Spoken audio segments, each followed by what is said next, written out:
Gerabah merupakan salah satu kerajinan yang terbuat dari tanah liat. Beberapa produk gerabah diantaranya seperti belangung tanoh dan cobek.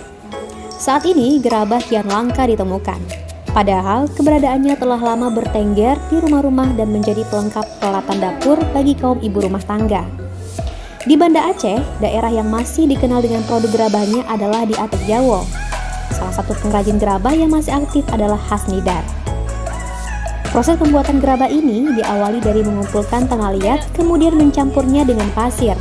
Selanjutnya diuleni dengan kaki secara manual hingga membentuk adonan yang padat namun tetap lunak. Tidak memerlukan waktu lama, Hasnidar sudah siap mencetak gerabah dengan ukuran sedang tanpa menggunakan peralatan modern. Hasnidar mengakui, jika bahan baku sudah tersedia, dia mampu membuat gerabah ukuran sedang sebanyak 50 buah perharinya. Produk yang sudah siap akan dijual mulai dari harga Rp6.000 hingga Rp70.000.